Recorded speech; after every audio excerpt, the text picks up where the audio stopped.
가까운 지인 중 한 명은 월 250만 원 정도를 버는데 보험료로 매달 80만 원을 내면서 항상 힘들어한다.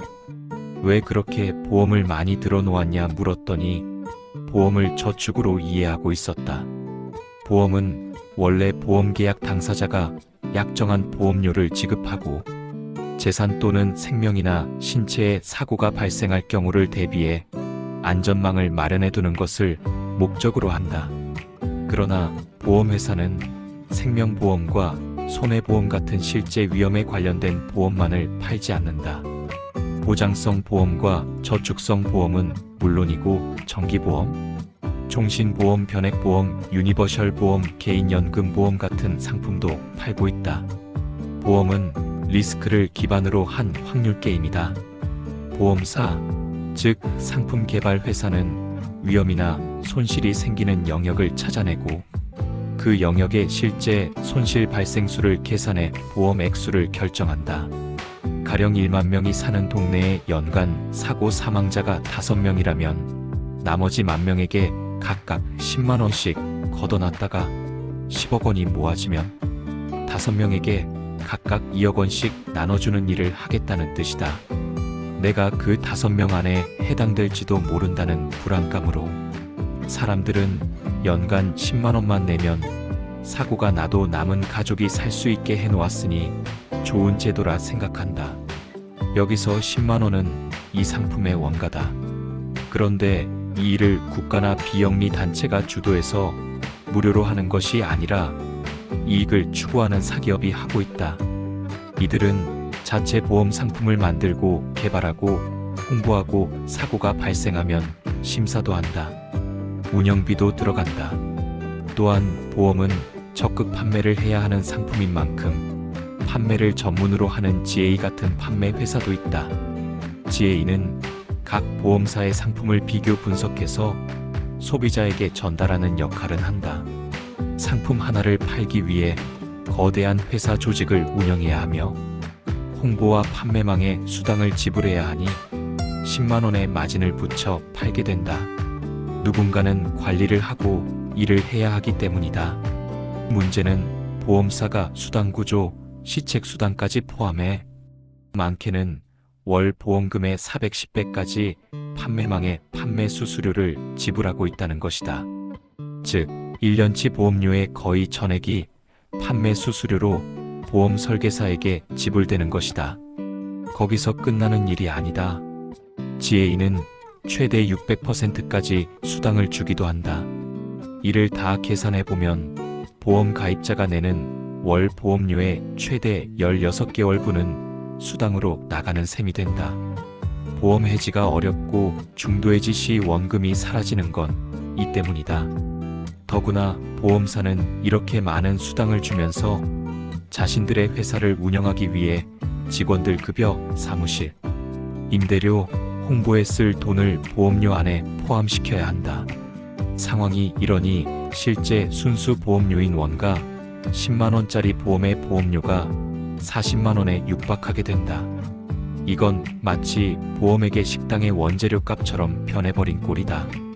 돈이 많은 사람이라면 매번 식당에 가서 외식을 할 수 있겠지만 보험을 드는 사람들은 자신의 자산 구조에 리스크가 있어서 보험에 기대 있는 사람들이다. 매일 세 끼를 외식할 수는 없는 것이다. 문제는 여기서 끝나는 것이 아니다. 보험사는 보험이라는 이름표로 온갖 금융 상품을 판고 있다. 이런 상품들은 실제 보험 역할보다 투자 역할에 가깝다. 투자은행이 하는 일을 보험으로 위장해 고객들의 돈으로 투자를 하는 것이다. 보험에 저축이나 연금이 붙어 있는 건 모두 마찬가지다. 보험은 VIP, 스마트, 안심, 퍼스트, 평생 같은 단어를 앞에 달고 판매한다. 이 말이 내겐 우리는 스마트하게 평생 우리를 우선 생각하며 고객을 VIP처럼 모시는 척할 테니 안심하시라는 소리처럼 들린다. 이런 상품들의 공시이율이 2.5%라지만 10년 이익률이 20%를 넘긴 것도 별로 없다.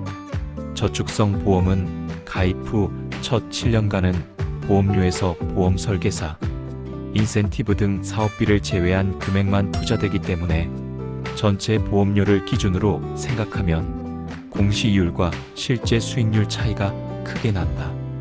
따라서 원금 기준으로는 가입 후 56년까지 적자인 경우가 대부분이다. 특히 TV에 광고가 가장 많이 나오고 있는 봉신보험은 보험사의 가장 큰 효자 상품이다.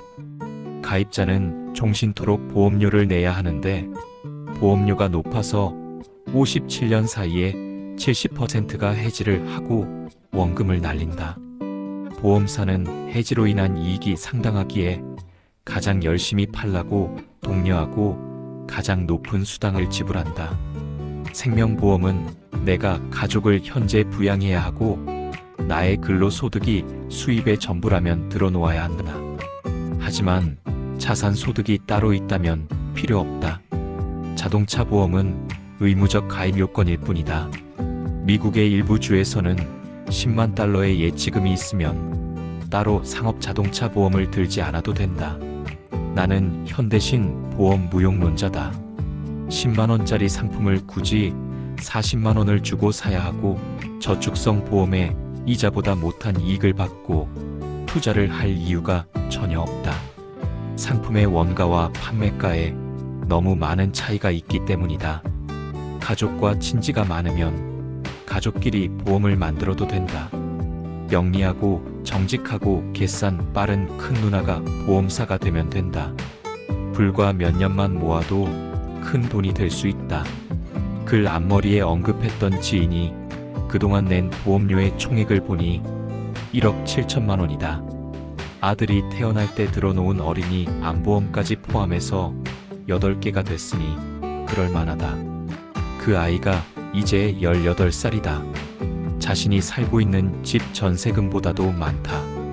해지하면 원금을 날린다는 걱정에 해지도 함부로 못한다. 많은 사람이 100세 인생이라며 노후를 걱정한다. 그렇지만 실제 통계청의 2018년 생명표 발표에 따르면 출생아의 기대 수명이 82.7세로 전년과 동일한 것으로 나타났다. 물론 인류의 기대 수명은 지난 200년간 빠르고 꾸준한 증가세를 보여왔다.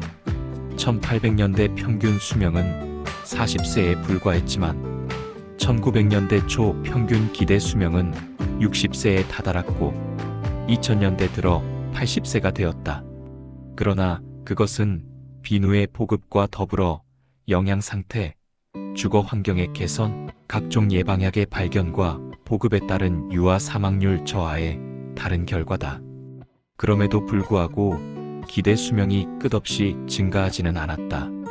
증가세에 급정거가 걸린 것은 2011년부터다. 현재까지 추세로는 기대 수명이 1년 늘어나기 위해서는 12년 정도의 시간이 필요할 것으로 보인다. 설령 2100년도에는 100세 기대 수명이 현실이 된다 해도 이 글을 읽는 사람들 중에 그때까지 살아있을 걱정에 보험료를 내는 사람은 없을 것이다. 100세 인생 키워드는 보험회사가 내놓는 최고의 히트 상품이다.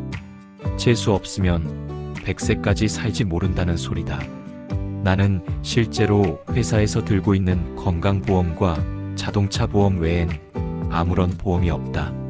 주택에 들어놓은 화재보험도 없을 뿐더러 생명보험도 없다. 손실보험이나 여행보험, 치매보험, 암보험도 없다. 나는 한국과 미국에 각각 300만원 상당의 건강보험료를 지불하고 있지만 지난 10년간 의료비 지출은 100만원도 안 된다. 운전도 거의 하지 않고 사고 역시 20여 년 전에 낸 접촉사고가 전부다. 그나마도 뒤에서 받쳤다. 보험을 드는 사람은 최악을 걱정해서 보험을 들지만 그 돈을 20여 년 전부터 모아왔다면 확률상 자가 보험이 더 낫다. 왜냐하면 보험사는 어떤 상품을 팔아도 이미 내게 불리하게 설계를 끝내놓기 때문이다.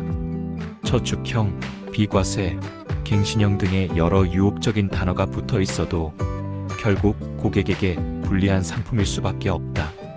또한 보험사는 자신들에게 손해가 날 만한 고객들의 가입을 거부할 수 있는 권리도 있다. 병력이 있거나 나이가 많거나 해당 위험에 노출된 직업이 있는 사람들은 가입을 못하게 막을 수 있다. 그래도 보험 때문에 혜택을 본 사람이 많이 있지 않느냐며 반문하는 사람도 있을 것이다. 카지노에서 돈을 버는 사람도 48%다. 모두가 돈을 잃으면 더 이상 카지노 할 사람이 누가 있겠는가? 나는 독자들이 보험에 대한 자신의 관점을 다시 생각하고 생기지 않은 여러 두려움에 자신의 경제권을 넘기지 않기를 바란다. 스스로 보험사가 되거나 가족과 형제들끼리 가족, 보험 통장을 만들어 공동 투자하고 직접 자산을 관리할 수 있다면 시도해 보길 권한다. 사실 부자가 되면 원래 보험이라는 것도 필요 없어진다. 이미 자산의 일부가 보험의 역할을 충분히 하고 있기 때문이다. 그래서 부자는 더 부자가 되는지도 모르겠다.